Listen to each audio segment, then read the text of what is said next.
Dale, arranco. Arranqué a grabar.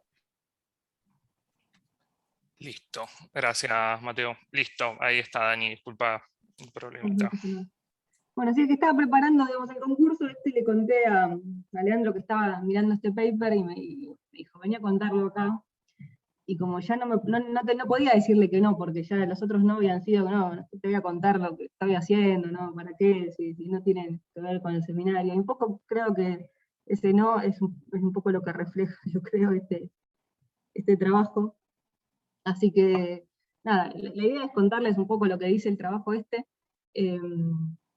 y medio como punto de partida, capaz que para discutir si tienen ganas después, un poco de lo que habla el trabajo. El trabajo al que me refiero es un paper que salió en Estadística Science en 2001, y lo publicó Breiman. Breiman tiene formación de probabilista y después estuvo trabajando mucho tiempo, como más de 20 años en la industria, eh, y fue, digamos, el creador de muchas cosas, digamos, que hoy usamos todos, eh, o los random forest, bagging, o sea, muchas herramientas potentes. Y bueno, él, digamos, de su experiencia en la industria dice que, por ejemplo, tu primer socio tiene que ser la computadora. Esa es la primera cosa que dice. Tenés que amigarte con la computadora. Tienes que, digamos, vivir con los datos. Digamos, siempre, digamos, sumergirte dentro de los datos para poder dar un problema, y lo más importante es resolver el problema. Te pagan para resolver el problema. No te pagan para dar la mejor solución, te pagan una buena solución. Y una buena solución es una solución en términos eh, digamos, de validarla con tu conjunto de datos, ¿no? Ahí arranca. Entonces parece que después de 20 años vuelve a la academia, y cuando vuelve a la academia se pone a leer, digamos, trabajos de las revistas de Lancet o de La Roya, de las mejores revistas estadísticas, y medio que se deprime un poco, porque dice que todos esos trabajos arrancan con, supongamos que tenemos un modelo, demostremos la distribución asintótica del modelo. Entonces ahí medio que le salta la térmica, y bueno, y eso es lo que hace es escribir, digamos, un poco, digamos, cuáles son sus pensamientos después digamos, de esto que le estoy contando. eh, y bueno, y por eso hace este trabajo acá, y medio que yo creo que lo que hace es un llamado de atención a la comunidad estadística, de que, che, algo se les está escapando, y bueno, y pasaron 20 años, y hizo un trabajo que me parece que sigue medio vigente ahí, eh, y que fue influyente, seguro, en la comunidad estadística. En ese momento él, digamos, estima que el 98% de los estadísticos se ocupaban del modelado estadístico, del modelado matemático, y solamente un 2% se ocupaban más de lo que se llama el modelado algorítmico. Así que, bueno, eso es un poco lo que quería contarles. Eh, digamos, para entender un poco por las dudas, yo creo que todos acá sabemos, ¿no?, a qué se refiere con modelado matemático y modelado estadístico, digamos, algorítmico, pero bueno, por las dudas va la definición de lo que él llama modelado de datos. El modelado de datos es, digamos, uno tiene los datos, y piensa los datos como, digamos, como que tengo los datos y tengo una digamos, estructura matemática, un modelo matemático, una máquina, que conozco cómo funciona, y lo que te escupe es, digamos, es una respuesta, y lo que uno quiere saber es cómo, digamos, qué es lo que hay adentro de la máquina. Quiere explicar bien, digamos, eh, a partir de hipótesis bien planteadas, digamos, cuál es ese proceso, digamos, que, digamos, que explican a tus datos, ¿no?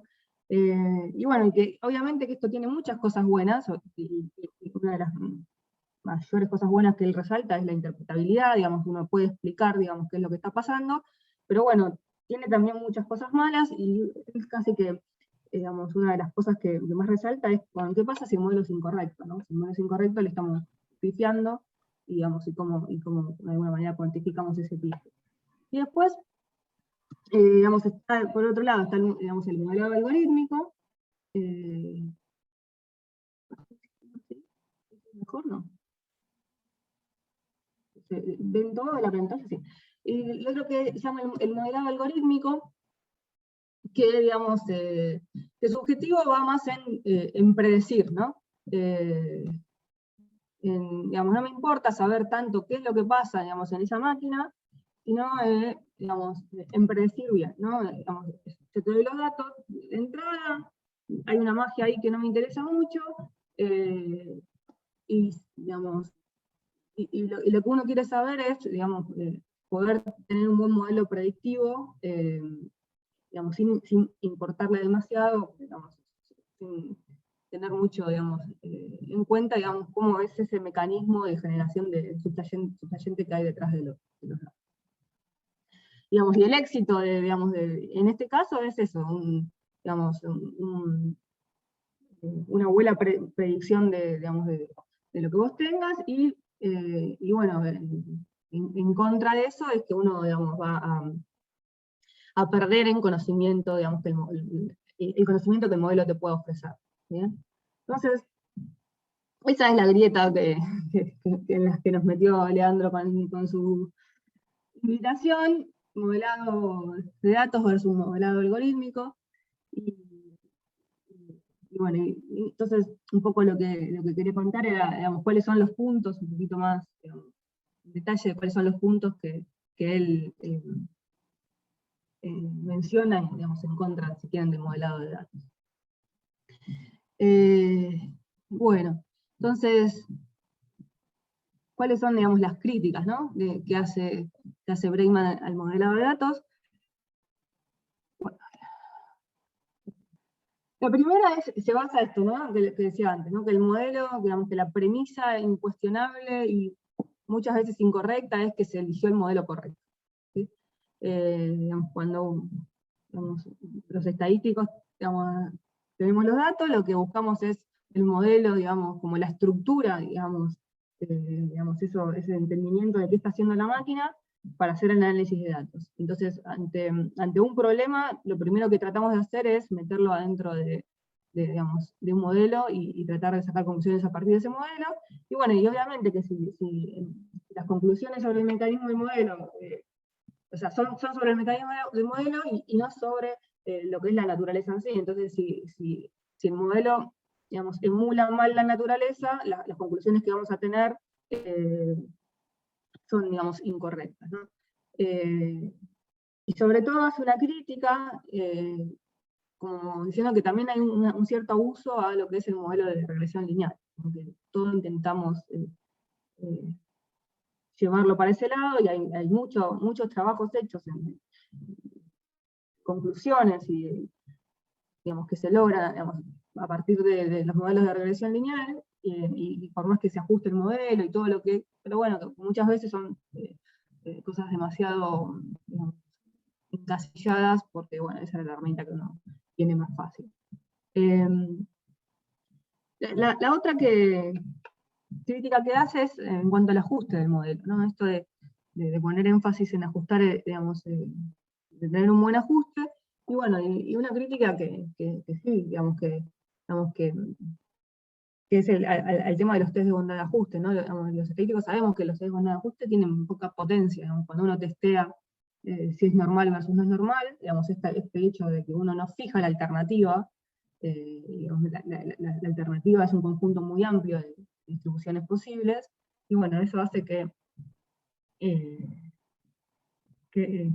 la bondad de ajuste del problema no sea tan buena cuando las conclusiones que uno saca ahí no sean tan buenas, y que para hacer algo más o menos razonable uno debería capaz de fijar diferentes alternativas, y cuando uno eso, entonces, si uno intenta hacer eso, lo que va a pasar es que va, digamos, a rechazar solamente en casos muy extremos, y eso no está bueno. Y lo mismo también hace una crítica también al ajuste de los residuos. Entonces, nada, esto de poner, digamos, mucho énfasis en un modelo que está bueno, un modelo que digamos, nos creemos que funciona bien, capaz que no se le pone tanto énfasis en si el modelo ajusta bien, ¿sí? Y aparte de las fallas que pueden, digamos, tener los métodos de bondad de ajuste, y muchas veces uno lo que termina haciendo es, por ejemplo, no sé, aplica un modelo, y ese modelo antes lo que hace es hace una reducción de la dimensión, por ejemplo, entonces ya tus datos de entrada no son tus datos, sino que son combinaciones lineales de tus datos, y bueno, y eso cuando uno después le aplica un test de bondad de ajuste, no estás bajo las hipótesis digamos, para aplicar el test, entonces, bueno, ahí hay un manoseo también, que lo estamos haciendo, y que nos estamos haciendo los tontos. La siguiente que hace es respecto a la multiplicidad de modelos. Y acá hace una analogía con una película que yo no conozco, se llama El efecto Rashomon, que es una película japonesa, que parece una película de culto japonesa, yo no vi. Pero la película lo que cuenta es, parece que hay un asesinato, es una película vieja, y hay un asesinato, matan a un samurái y violan a la esposa, y entonces después la película cuenta como diferentes visiones de testigos, de 4 o 5 testigos de ese hecho, que cada uno cuenta una historia distinta. Nadie, o sea, todos cuentan la verdad, pero desde sus zapatos, y eso es lo que se conoce como el efecto Rashomon. Y un poco lo que dice Breiman es, bueno, esto sucede, ¿no? O sea, puede pasar que haya estadísticos que trabajan diferentes sobre el mismo conjunto de datos, que encuentran el modelo, que lo validan, que se creen que ese modelo es el correcto, y los modelos son bien distintos. Y lo que uno está retratando con ese modelo son una imagen diferente de la relación entre la predictora y la respuesta. ¿Y en qué estamos fallando entonces ahí? Digamos? No puede pasar que haya 2 modelos distintos que te reflejan lo mismo, y sin embargo ese mecanismo que uno está queriendo descubrir, ¿no?, de cómo funciona la máquina es bien diferente. Entonces, digamos, tratar de resolver ahí, digamos, cuál es el mejor modelo, cuál es el modelo que, digamos, que te aporta, digamos, mayor precisión a tu problema, capaz que sea una pregunta muy difícil esa.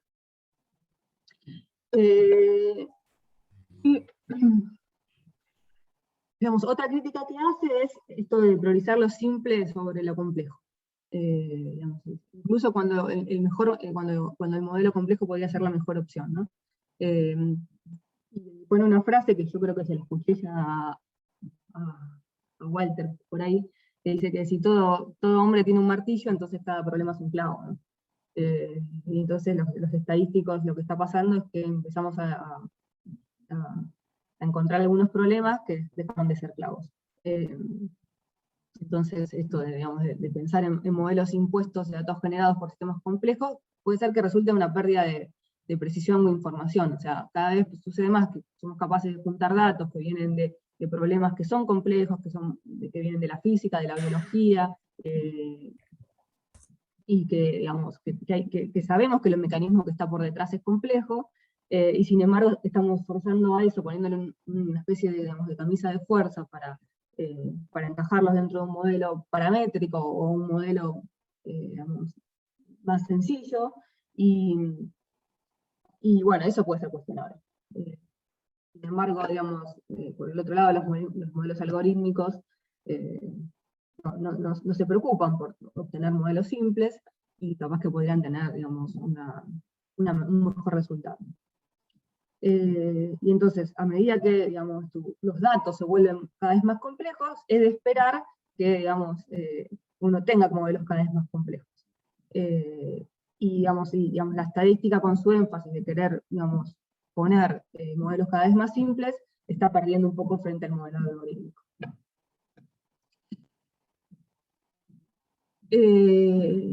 También, digamos, hace una crítica en cuanto al objetivo de la estadística en sí, digamos, que uno de los objetivos de la estadística es resolver problemas, y a veces digamos, los que desarrollan métodos estadísticos, digamos, con tal de vender su método, como que, bueno, se pierden en ese objetivo de la estadística de resolver problemas, ¿no? Como que dice, bueno, los datos tienen que ser lo primero, y la herramienta en realidad viene después, ¿no? Está el problema y después viene la herramienta, y no al revés, ¿no? No debería ayudarte la herramienta y después pensar para qué problema se puede usar.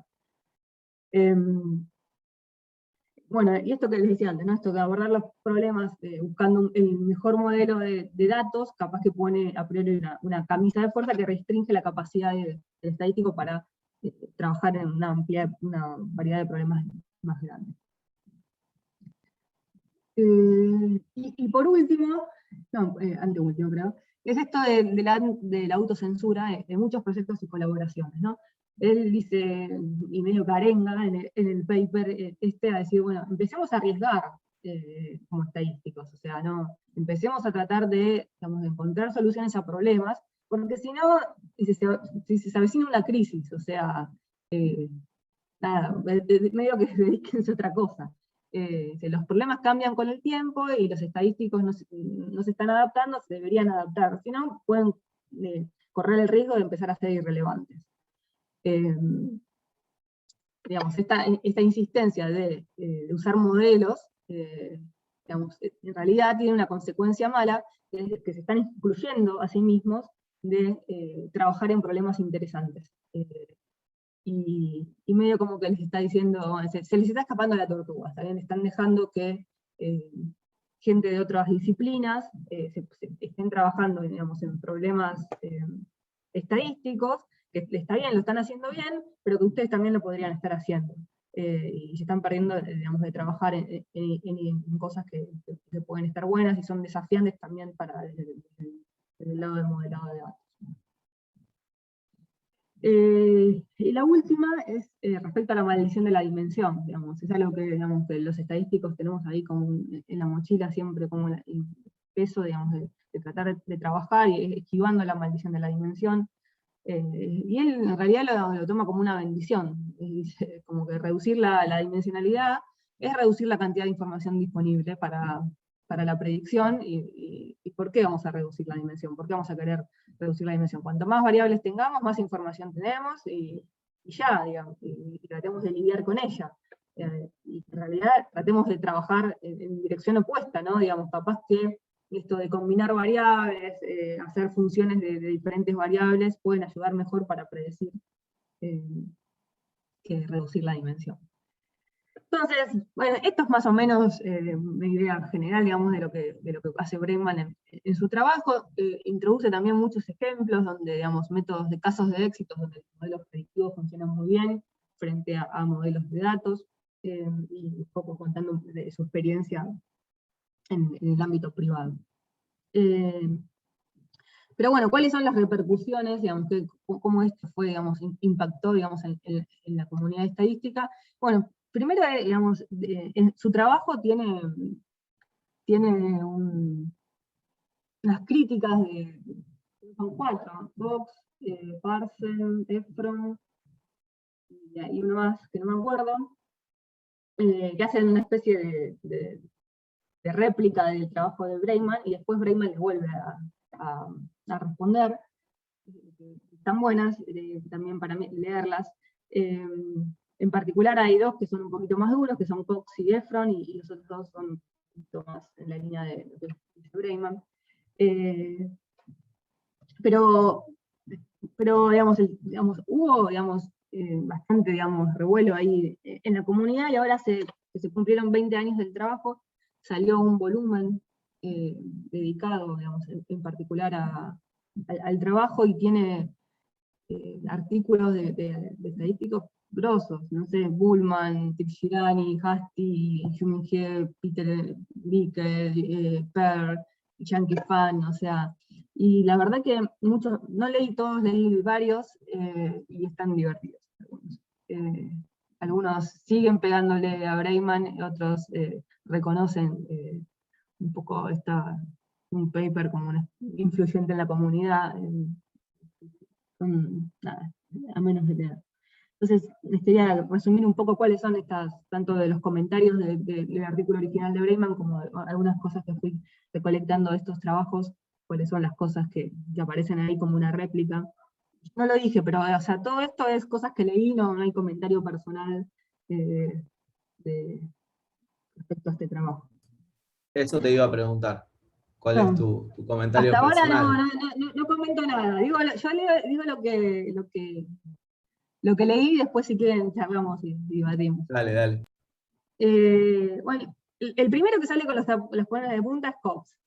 ahí en el mismo artículo que dice, lo primero son los datos, o sea, está bien que lo primero sean los datos, o lo primero es un pensamiento, una hipótesis, algo que uno quiera resolver, ¿no? O sea, como que dice, bueno, Bregman lo que está haciendo es una caricatura, como toda caricatura, tiene algo de verdad, y expone algunas debilidades, pero permítanme distinguir que no son lo primero los datos. O sea, lo primero es la pregunta, dice, y como estadístico lo que hacemos es trabajar para probar si la pregunta que estamos haciendo, en base a los datos, digamos, podemos probarla o podemos refutarla. ¿Está bien?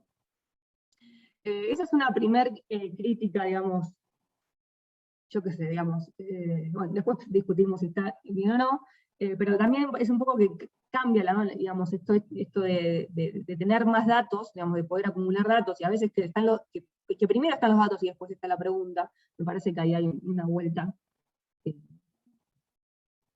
pensar. Lo siguiente ¿está bien esto de la predicción ante todo siempre? Digamos, como el modelado algorítmico como eje tiene, digamos, como zanahoria adelante, es esto de ir a predecir. ¿Está bien eso? Siempre vale que uno lo que quiere hacer es predecir, no importa, digamos, entender, y bueno, y no, claramente no, digamos, es preferible, digamos, siempre proceder como caja negra y, digamos, no intentar explicar el modelo subyacente, y a veces sí, a veces no, digamos, depende, ¿no? En realidad, digamos, si uno lo que está haciendo es una previsión económica a corto plazo, o tratando de modelar el pronóstico del tiempo en tiempo real, y seguramente sí, pero, digamos, está bien plantearse una cierta estabilidad del predictor a medida que avanza la predicción, si hace falta calibrar, si los datos siguen siendo útiles más adelante, digamos, esas preguntas son válidas para hacer. Creo que se me comió uno, ¿no? Eso, la predicción no es lo único que importa, eso varios lo dicen. Y por otra parte, digamos, la inferencia es una herramienta valiosa, pero tampoco es para ser, digamos, usada en forma mecánica. O sea, sirve como guía, pero no para darle a la máquina la inferencia todo el tiempo, porque a veces no va. Y obviamente hay una cosa también importante, que es esto de, digamos, de tener en cuenta la incertidumbre del proceso que estoy prediciendo, digamos, y bueno, esto de tener en cuenta la incertidumbre ayuda al modelado, y obviamente que está bueno saber, digamos, que cuando uno aplica, digamos, un modelo y hace cosas en vías de cuantificar la incertidumbre, lo que está haciendo es haciéndolo todo bajo un modelo que es idealizado. Y que no necesariamente, digamos, lo que estamos obteniendo son decisiones correctas de la naturaleza del problema, ni en cuanto a la predicción, ni en cuanto a la inferencia. Siempre va a haber lugar para métodos simples, digamos, porque hay muchos digamos, objetivos que están diseñados, están controlados de antemano y que se resuelven con métodos simples, y eso no va a dejar de existir. Y por otro lado, los métodos simples como paso inicial, capaz que métodos más complejos, capaz que uno lo que puede hacer es como ir separando problemas y tratar de ir modelando de manera simple, y después amalgamar todo esto de los multimodelos. O sea, sigue siendo, digamos, relevante, digamos, trabajar con métodos simples. ¿Qué hay del 98.2 que decía, digamos, eso en el 2001 Bregman? Bueno, Yu-Min He, en el trabajo del volumen especial, pone esta cuenta, dice, en JASA, entre el 98 y el 2000, hubo 16 artículos que nombraban error de predicción, y esto se quintuplicó entre el 2018 y el 2020. Para tener una idea, por ejemplo, en el mismo periodo, 98-2000, hubo 79 artículos en regresión logística y se duplicó en el periodo de 2018-2020. Es decir, hay digamos, la predicción, la importancia de la predicción está ganando un reconocimiento dentro de la comunidad estadística. Y lo otro es, digamos, la apertura hacia horizontes de ambos lados, ¿no? O sea, esto de que seguramente los límites entre estas dos culturas se fueron suavizando de a poco. Hay una comprensión de ambas partes de que son necesarias las dos partes, y que se pueden, digamos, y que pueden contribuir una para resolver buenos problemas de la otra. por ejemplo, en aprendizaje digamos, automático, en la parte de modelado algorítmico, digamos, hay un interés en tratar de lograr modelos más interpretables, o que tengan en cuenta causalidad. Y por el lado de la estadística hay también un intento en flexibilizar, no sé, los modelos aditivos, los modelos no paramétricos, o sea, como que la cosa va tomando rumbo por esos lados, y también hay un cambio en la educación, ¿no? En cómo los estadísticos enseñan, y cómo también los alumnos pretenden aprender. Entonces, en resumen, digamos, creo, digamos, el trabajo de Breiman, digamos, sirvió para señalar esta distinción, porque abrió los ojos, porque permitió, digamos, empujar, digamos, en estudiar las diferencias y utilizarlas para innovar. Siempre vamos a estar, digamos, interesados en aplicar nuestros modelos a nuevos casos y a nuevos escenarios, entonces surgen nuevos, digamos, desafíos en cuanto a la validación y la inferencia, de los dos lados, ¿no? Tanto la inferencia en estadística, como de la validación de buenas formas de validar en la predicción.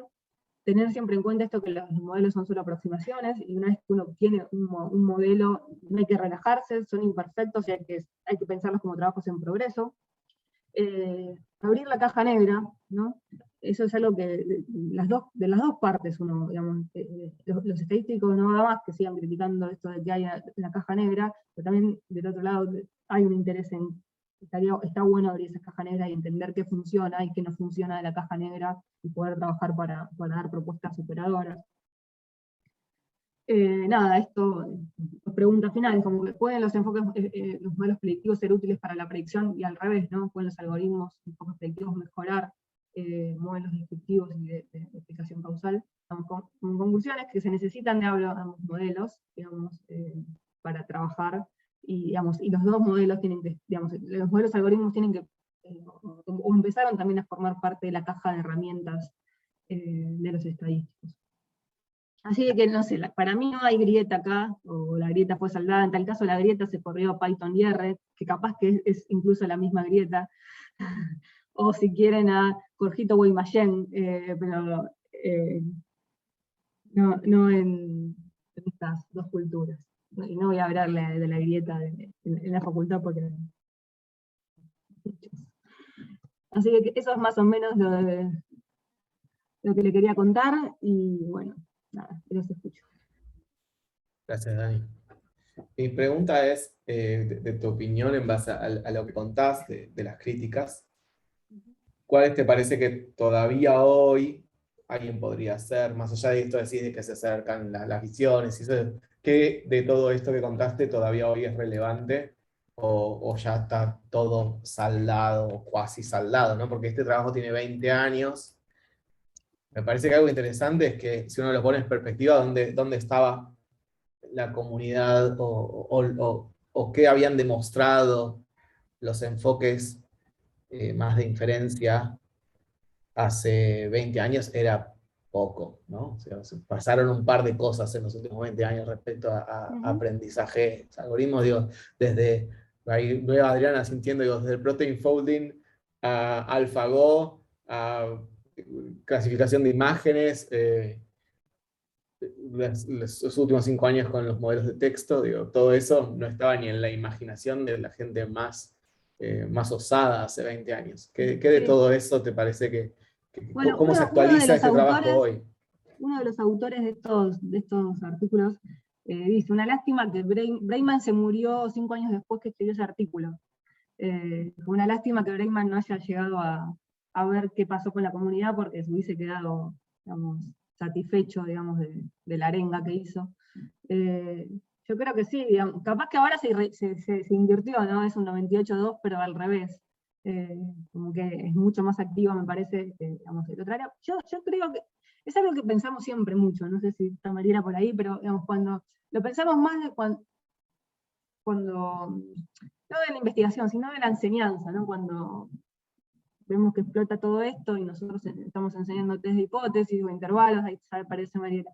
Ya como que decís, uno debería moverse. Bueno, nosotros somos estadísticas, sabemos enseñar eso, y nos parece importante saber cuantificar, y nos digamos, y está bien que existan los del otro lado, que vengan a enseñar lo otro, y capaz que sí es cierto que nosotros fuimos adaptando nuestras materias, nuestro contenido, nuestra forma de enseñar, digamos, para tratar de, digamos, hacer puente, ¿no? Pero es eso, o sea, nosotros deberíamos ser facilitadoras de las ambas comunidades, pero los estadísticos, no, está bien que sigan haciendo estadística, que sigan tratando de sus modelos, que sigan, digo, y del otro lado también está bien que sigan haciendo sus algoritmos, pero me parece que esos puentes están como muchísimo más, digamos, estrechos, digamos, unidos que lo que estaban en el 2001, o sea, sin duda, o sea, hay una mezcla, o sea, es muy usual que muchos estadísticos grosos estén trabajando en problemas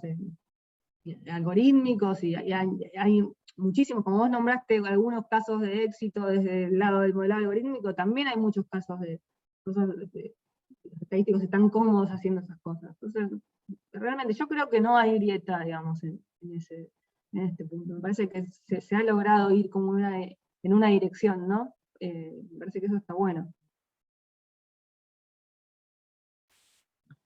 Ahí alguien tira, pero ábranse los micrófonos y hablen.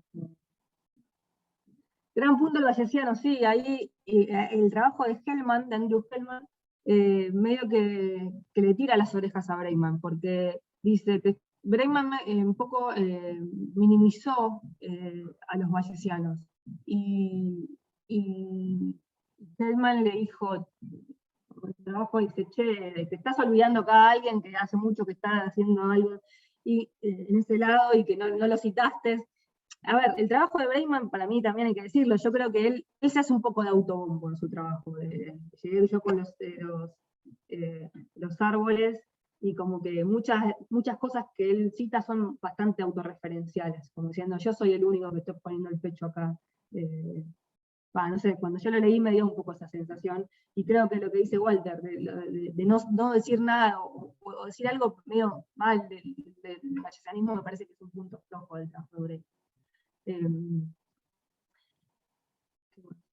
Y después otros también hablan de multiculturas. ¿Por qué una cultura?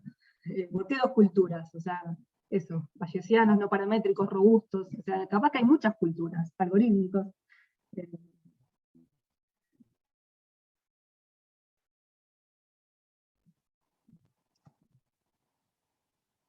No sé si querés desmutearte, Walter, y darle. No, decía, perdón, lo que decía, digamos, a mí me tocó estudiar, yo pensé que había otra grieta, que era los bayesianos frecuentistas, y los bayesianos dicen, no, son todos frecuentistas, son todos bayesianos, pasa que los frecuentistas no lo reconocen, ¿no? Esa era la lectura que tenía gente como Del Poirier, por ejemplo, que decía, no hay bayesianos y frecuentistas. En todo caso, los frecuentistas no se han dado cuenta todavía y no lo reconocen, ¿no? Pero la literatura de regularización es esencialmente bayesiana. O sea, a la larga, vos podrías interpretar que los términos de regularización son priors metidas sobre cosas que vos tratás paramétricamente, que en realidad son variables aleatorias. Y lo único que estás haciendo es, digamos, lo que diría un bayesiano cuando ve la literatura de regularización. Para esto es más viejo que el premio Bayes. Entonces es medio raro, por eso quería hacer el punto. Yo quería decir que a mí me parece que con el transcurso de los años las dos culturas se van colonizando una a otra. Digamos, me parece que en un principio toda la parte algorítmica tuvo un gran desarrollo y asustó a los estadísticos. Pero después los estadísticos empezaron a trabajar sobre la cosa más algorítmica y a ponerle también mucha teoría, y actualmente se está haciendo mucha teoría con la visión estadística, entonces, y con las herramientas estadísticas. Entonces me parece que hay una colonización de una cultura a la otra. Creo que terminan ganando las dos, ¿no? Ese es mi punto de vista.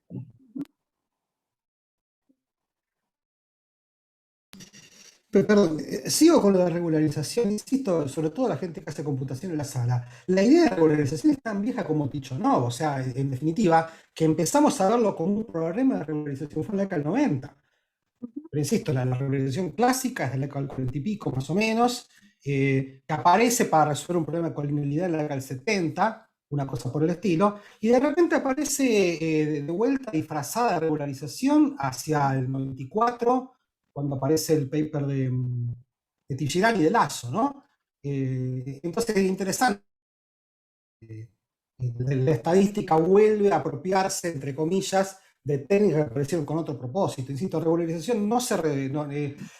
por lo menos que yo recuerde, espero que alguien me corrija, la idea de regularización no se inventó como un problema de reducir dimensionalidad, sino para poder resolver un problema que no tenía solución. Después alguien se dio cuenta, Tijirani, que si yo fuerzo el argumento puedo reducir también un problema de reducción de dimensionalidad. Cosa que veo que a Breiman no creo que le interese mucho, pero bueno, no es obvio. Es tal cual, y eso después siguió como una cosa muy algorítmica, y después los estadísticos empezamos a estudiar y a llenar estudios de propiedades de las distintas formas de regularizar. Y ese justamente es un ejemplo. Yo me acuerdo. Donde ¿viste? Se van creando vasos comunicantes entre las dos culturas, además, ¿no? Y una va avanzando sobre la otra, pero van ganando las dos.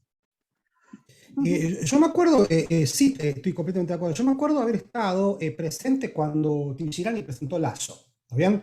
Cuando andaba vendiéndolo, que Lasso es una derivación de Garrote, ¿no? Que es un método de Breiman, justamente. Y la crítica que se le hacía a Lasso, o sea, la capacidad predictiva, que decía, no, esto no va a funcionar. ¿Por qué? Porque no estaba claro cómo hacer inferencia con Lasso. ¿Está bien? O sea, básicamente como Lasso no tiene una estructura modelística trivial, recién después, de hecho el propio Tijirani resolvió ese problema, pero la visión que se tenía en el año 93, 94 de Lasso era, bueno, ok, pero ¿cómo hago intervalo de confianza? Que no es un problema, pero para nada trivial, pero justamente porque se veía como que el problema central de la estadística era un problema de estimación e inferencia, no de predicción. Exacto. Y ahí sí yo coincido con Breiman / Daniela, yo creo que ahí se nos escapó la tortuga. Sí. Ejemplos de eso también pone The Support Vector Machine, Babnik en el 90 y pico, o sea, como, cierto, o sea, yo el otro día lo contaba, no sé si era un alumno, de una materia que se llama reducción de la dimensión, y conté Support Vector Machine, y me dice, pero ¿cómo? Me estás ampliando la dimensión ahora, o sea, al revés, ¿no? Pero bueno, y las bases son bien probabilísticas, o sea, no... Mira, el otro ejemplo paradigmático es componentes principales. Es decir, vos puedes hacer una lectura 100% algebraica de componentes principales. No entra la distribución de absolutamente nada. Y recién después se trabajó ese problema. Sí.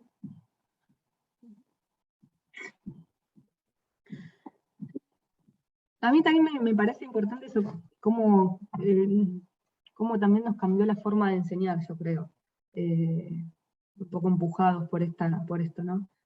Capaz que un curso antes más clásico era un curso de método de inferencia, y capaz que ahora la inferencia pasa a un segundo curso, ¿no? Como que primero entendamos la técnica o lo que está por detrás, la idea, y después cuando entendimos todo eso, vayamos a entender cómo cuantificar la incertidumbre, cómo hacer test de bondad de ajuste, cómo hacer la inferencia sobre eso. Eso me parece que es algo que cambió, y a mí me parece para bien. Me parece que de esa manera logramos entender incluso nosotros mismos un poco más. No sé si ahí coincidan.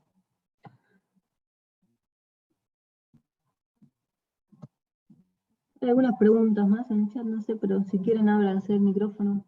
Adrián, no sé si querías nombrar algo así. Ayer justo salió el Nobel de Física y un poco, ¿no? Esto, en sistemas complejos y cosas. El Nobel de Física, que el pobre Parisi, no sé si, o sea, Parisi trabajó mucho con un tipo que se llama Virasoro, que fue el rector de la Universidad de Buenos Aires en los 70s. Digo pobre porque le dieron la mitad del premio Nobel, pero todas las noticias son sobre las cosas del clima, y el tipo trabaja en sistemas de física de espines, que no tienen nada que ver con los cambios climáticos.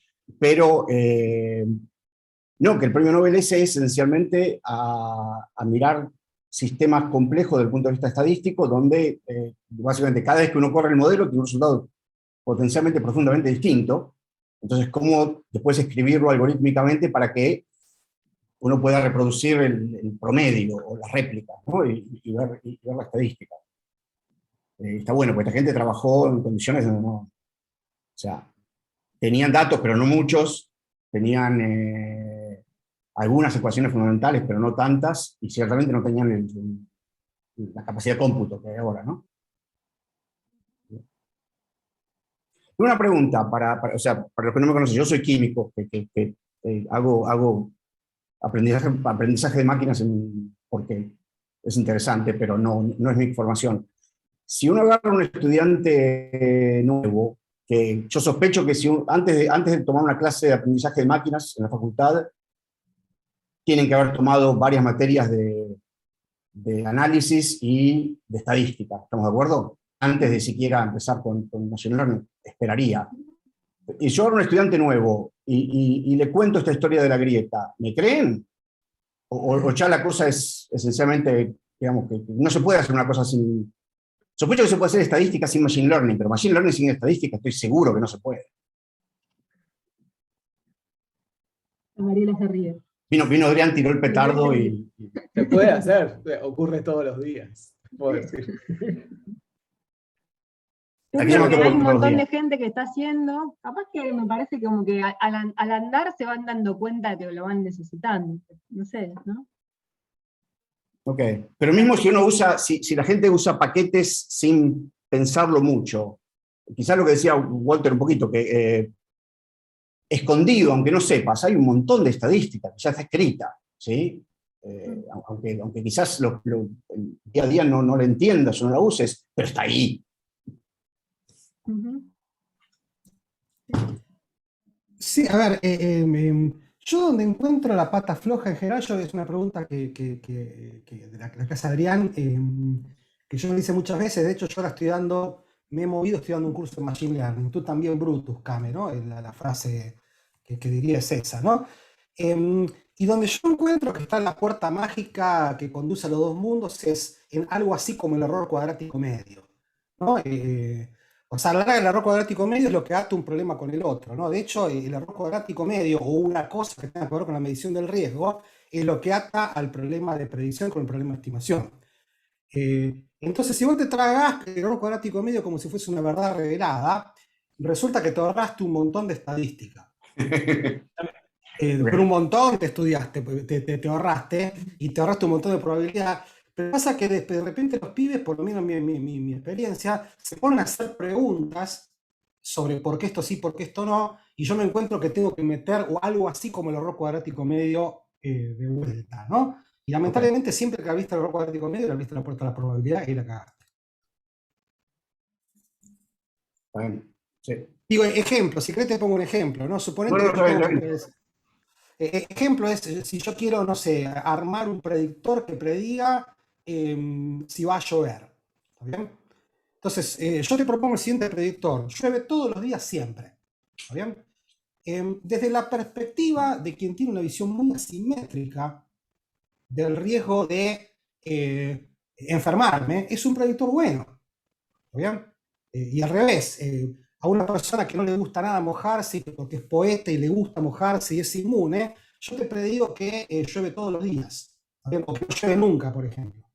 Pero en definitiva, ¿dónde me voy a meter en el medio? Va a depender de lo que vos pienses que es el error, y justamente el error cuadrático medio es la forma más naive de posicionarse con respecto a los errores, que es pensar que en el margen las penalizaciones son crecientes y que el error de tipo 1 o de tipo 2 me importa en forma completamente simétrica. ¿Bien? Pero justamente la Facultad de Ciencias Exactas ha hecho toda una industria de que esas cosas no son ciertas. Entonces, en definitiva, a lo que voy es que el tipo de predictor óptimo que yo voy a utilizar va a depender de lo que yo piense que es tu evaluación del riesgo. No es independiente. Entonces, justamente lo que surge de la regla de Bayes es que si uno tuviese una penalización simétrica y binaria, entonces me conviene predecir el evento que más probable que ocurra. Pero eso es hijo de una noción del error cuadrático, es hijo del error cuadrático medio. Basta que yo cambie la forma en la cual yo mido el riesgo para que cambie el predictor. Que es lo que he hecho yo, que es en literatura de quantal regression, cosas por el estilo. Entonces, lamentablemente, cuando los pibes hacen esa pregunta, por ejemplo, yo me veo obligado a hablar en términos de probabilidades estadísticas, y ahí la embarrás.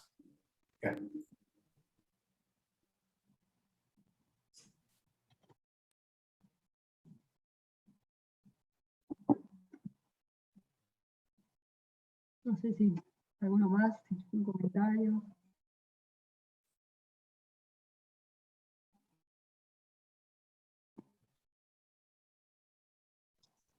Una preguntita. ¿Cómo crees que afectan los métodos de interpretación de modelos en Machine Learning que recientemente se han puesto bastante de moda, como Shock Values? Incluso tiene una inspiración más desde la teoría de juegos en este puente, digamos, entre la grieta. No sé, es la alarma que tengo que... no sé, no sabría responderte. Nombraste un modelo particular, no escuché ni la primera parte, pero no... Sí, perdón. Sí. Soy como ignorante de muchas cosas del otro lado de la grieta, así que no... Abro la discusión en un sentido más amplio, que es recientemente Shock Values, que es un método de interpretación de modelos de Machine Learning, y hay otros. Incluso hay métodos específicos para determinados modelos, hay métodos específicos para interpretación de ensambles de árboles, para modelos de redes, por ejemplo, modelos de secuencia a secuencia, digamos, están empezando a surgir métodos de interpretación para distintos modelos de Machine Learning. Bueno, no sé si en algún punto es algo que cambia la discusión o no, digamos. Sí, creo que una de las cosas que punteé al final, ¿no? Que me parece que eso es una apertura que se está haciendo, o sea, así como yo creo que, a ver, lo que Breiman dice es, estadísticos, ábranse para este lado, me parece que también hay un reclamo desde el otro lado, es algorítmicos, ábranse para el lado de la interpretación. Me parece que esas dos cosas, esto de que la frontera se está suavizando, digamos, va para ese lado, ¿no? Digamos, que hay esfuerzos de ambas comunidades de abrirse. Me parece que los ejemplos que vos estás poniendo, que bueno, yo desconozco, digamos, van en ese sentido, o sea, de tratar de generar métodos algorítmicos, pero que tengan la capacidad de ser, digamos, interpretables, como que, digamos, esas cosas llegan justamente para, digamos, ir zanjando, digamos, esas diferencias. Particularmente, no sé, los métodos esos como para decirte algo puntual, pero, digamos, un poco eso de que son bienvenidas esas aperturas, digamos, de un lado y del otro, ¿no?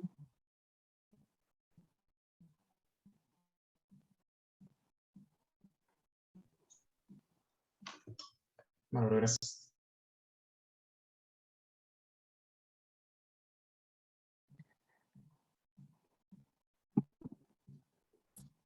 Voy a tirar una yo, ya que nadie quiere decir más nada. Me parece que, y yendo al punto de lo que decías de la enseñanza, me parece que si uno corre un poco el foco de, a ver, vamos a hacer, lo voy a decir distinto. No hay ninguna chance, se me ocurre a mí, o es muy difícil, con modelos tan complicados que cambian todo el tiempo, que uno va y prueba lo que funciona, qué sé yo, hacer razonamientos del estilo las viejas fórmulas que estaban en tablitas, digamos, estaban impresas como la tablita de la normal y uno hacía una cuenta ahí en el examen en función de eso, ¿no? Me parece que está bueno desde la enseñanza correr el foco de tanta fórmula de tal distribución y de tal otra distribución y de tal otra distribución y de tal modelo, porque cuando no tenés un modelo o tu modelo es tan complicado que es muy difícil hacer conclusiones analíticas sobre eso, sino que tienen que ser más experimentales. Me parece que está bueno que haya un... Y ahí conecto un poco con lo que decías de si se puede hacer Machine Learning sin estadísticas. Bueno, a veces tenés que contestar preguntas estadísticas del estilo, este modelo es mejor que este otro, o acá este modelo tiene cierta propiedad de robustez respecto a tal situación. Y uno tiene que ir a definiciones muy básicas y ver cómo se las arregla para sacar una conclusión con herramientas algorítmicas o de simulación, como Bootstrap o ese tipo de cosas, casi sin poder decir nada, o donde es más fácil hacer la simulación que hacer una cuenta analítica, porque no vas a agarrar una red neuronal que, no sé, tiene 10.000 variables y 3.000 parámetros y tratar de concluir algo de esa fórmula, ¿no? Me parece que para ahí está bueno ese enfoque de hacer pie en las cuestiones bien básicas y conceptuales y cómo se contesta esa pregunta estadística y que no pasa por un test con nombre y apellido, digo. Se me ocurre un punto que puede ser interesante charlar. Ujú. Sí, yo creo que ahí me parece que hemos aprendido. Un poco hemos aprendido y otro poco es que las herramientas están más a disposición. Me parece que pensar un curso de probabilidad básico hace 30 años no es lo mismo que pensarlo hoy, eso seguro. Yo qué sé, la nueva carrera me parece que es, digamos, la rama esta, ¿no? De lo que tiene que ver con estadística, me parece que ahí hay un avance que está bueno, ¿no? Digamos, laboratorio de datos es una materia que está antes de probabilidad estadística. Tenés un poquito de álgebra, un poquito de análisis, un poquito de programación, y haces lago de datos. Y ahí te embarrás un poco las manos con los datos. Y no viste nada de estadística. Y eso de un poco de visualizar, comparar, bueno, creo que está ahí si se lo ve ahí que la está dando. Pero va un poco en ese espíritu de vivir con los datos, como decía Breiman, ¿no? Digamos, acostumbrarse a primero vivir con los datos. Y después viene el tiempo de formalizar, después viene probabilidad estadística, después viene introducción a la estadística, que la está dando, están todos acá. Y yo creo que también introducción a la estadística cambió, porque dejó de ser también una materia esto de formulita con nombre de test y capaz que más herramientas. Y me parece que una vez que llegaste ahí, y ahí se te empieza a abrir el abanico de opciones, y si te gustó, ¿no? La parte más algorítmica, podés tomar una ruta, si te gustó más la parte de cosas, y digamos, esa construcción, digamos, de conocimiento digamos, que está ahora en la licenciatura en ciencia de datos, me parece que es muchísimo más rica que la vieja construcción de conocimiento de matemática aplicada en cuanto a la rama estadística, ¿no? Eso fue cambiando para ese lado, ¿no? Justamente en la introducción yo quería con un poco responder lo que decía Leandro y aprovecho lo que dice Dani, y yo estoy dando introducción a estadística y ciencia de datos. Tratamos de hacer una síntesis entre las herramientas de inferencia básicas, estimación, intervalos y test, y después en la segunda parte vamos a clasificación, regresión, árboles de decisión. Tratamos de hacer una síntesis entre, bueno, entre la estadística clásica, ¿está bien? Porque también no podemos perder de vista que la estadística clásica, el problema decía, todavía hoy en un laboratorio, un químico puede tener 5 datos, ¿está bien? Decía, el problema de análisis de la varianza tradicional sigue existiendo, de un factor, 2 factores. Es decir, nosotros tenemos que poder responder la pregunta, digamos, básica que puede surgir de un problema de análisis de la varianza de 2 factores, clásico de la década de 50, digamos, cerrado, ¿está bien? Y tenemos que poder contestar una pregunta digamos, que la vas a tener que responder con herramientas muchísimo más sofisticadas del aprendizaje estadístico. ¿Está bien? Entonces, bueno, por ejemplo, en esta materia que es introductoria, tratamos de hacer una síntesis entre las dos cosas, de mostrar un poco los dos caminos de la estadística, ¿no? La estadística más tradicional y también las herramientas más que tengan que ver con lo que llamamos aprendizaje estadístico. El desafío es un desafío todo eso, ¿no? Pero yo creo que la parte honesta es mostrarle a los pibes que hay muchos problemas estadísticos. Yo en mi colección tengo 5 problemas estadísticos. El problema de medición, el problema de estimación, el problema de inferencia, el problema de predicción y el problema de decisión. ¿Está bien? Más bien que no son problemas independientes, pero mucho en mi experiencia por los años que tengo, digo lo viejo, la gente que ve esto como si fuese una grieta es porque se piensa que hay un solo problema estadístico. Entonces, yo fui educado en la perspectiva en donde mira, hay 2 problemas estadísticos, que es estimar e inferir. O sea, yo soy un hijo del lema de Neyman-Pearson, entonces a mí me enseñaron que había 2 problemas estadísticos. Vos estimás y predecís, y después hay un teorema que te dice que uno es el dual del otro. O sea que en definitiva hay un solo problema. ¿Está bien? O sea, si vos desarmás un intervalo de confianza, tenés un test de hipótesis, y si lo desarmás de vuelta, tenés un intervalo de confianza. Entonces yo fui educado en la lógica donde hay un solo problema estadístico. Y resulta que a mí se me hace que la enorme contribución de Machine Learning es poner arriba de la mesa que hay otro problema estadístico que no tiene necesariamente mucho que ver, que es el problema de predicción. Entonces, yo creo que la grieta desaparece cuando vos decís, mira, los problemas inferenciales no han desaparecido. yo qué sé, el problema de ver si una droga funciona, no es un problema de predicción, es un problema de decisión. Es un problema de Neyman Pearson, lo que dice Ana recién. Mira, yo tengo 20 observaciones y yo tengo una estructura modelística muy buena, que a Breimann le haría para los pelos de punta, quizás con 20 observaciones yo puedo decidir. Insisto, Gauss pudo medir la elasticidad de la Tierra con 4 observaciones. ¿Por qué? Porque tenía una ley de gravedad que lo ayudaba. A ver, insisto, y nada más con 4 observaciones. Entonces yo creo, insisto, para mí, la grieta no existe cuando vos, me parece a mí, le mostrás al pibe, mira, para los problemas predictivos estas herramientas andan bárbaras. Ahora, si vos tenés que tomar una decisión, por ejemplo, de si una vacuna funciona o no, tenés que implementar un test de hipótesis.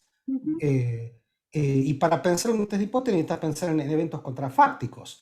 ¿Y cómo sacás datos de hechos que no tenés? Entonces ahí Machine Learning no tiene nada para decir. ¿Bien? Por eso justamente, conviven las dos, tenemos que poder dar las dos respuestas, ¿no? O sea, conviven los dos problemas. Son dos problemas diferentes y tenés herramientas diferentes. Afortunadamente tenemos distintas herramientas para responderlo. Me parece que lo que nos pasa es que la grieta aparece cuando vos te pones en defensor de un punto de vista. O sea, una vez que vos te pensás que todo problema es de inferencia, Machine Learning no tiene nada para decir hasta que no ponga el intervalo de confianza. ¿Bien? Y cuando vos te pensás que todo problema es de decisión, de predicción, entonces Neyman Pearson, todo lo que vimos en la facultad no importa porque lo único que me importa es si predice bien o mal. Pero yo creo que mucha gente, yo creo que les pasa a ustedes, que te pregunta, ¿vos sos frecuentista o bayesiano? Yo soy de cualquier cosa que me resuelva el problema, disculpame, ¿no? O sea, insisto, soy bayesiano cuando opino que, que una perspectiva bayesiana va a ayudar a resolver un problema, y soy frecuentista cuando lo contrario. Insisto, y para un problema de predicción, es seguro que voy a operar la herramienta de Machine Learning, y cuando tenga que evaluar si una vacuna, ojalá que nunca me toque, una vacuna funciona o no, y voy a volver a leer Neyman Pearson, pero honestamente no me parece que haya, insisto, argumentar que un martillo es mejor que un destornillador es desconocer la naturaleza de clavos y tornillos. O sea, me parece que tiene que ver con eso. Es el cierre perfecto, creo que. Excelente conclusión.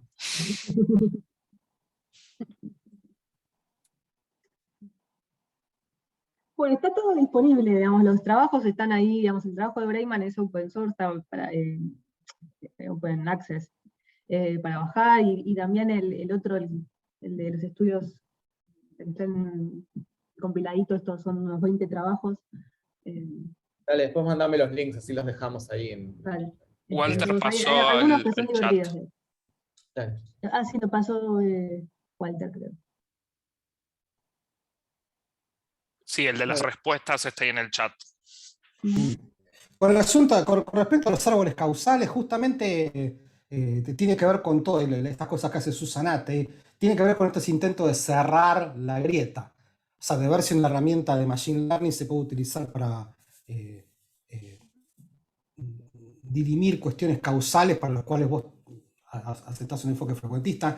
Misma cosa con estas cosas de intentar hacer intervalo de confianza con lazo, o cosas raras, o sea, yo que sé, hacer intervalo de confianza con Deep Learning, por ejemplo, es un tema muy de frontera ese. Sí.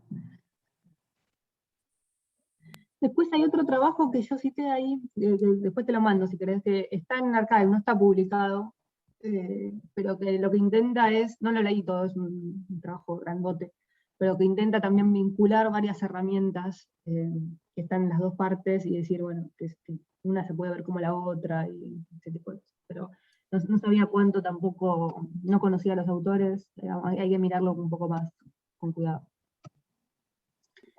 Después te puedo pasar el link. Es de ahora, del 2020 o 2021.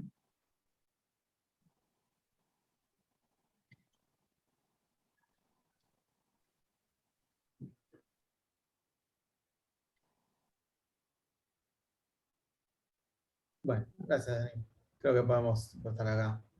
Bueno, podemos quedar charlando, pero digo, la grabación y el video que quedará en YouTube y todo eso. ¿Corto la grabación? Sí, dale. Dale.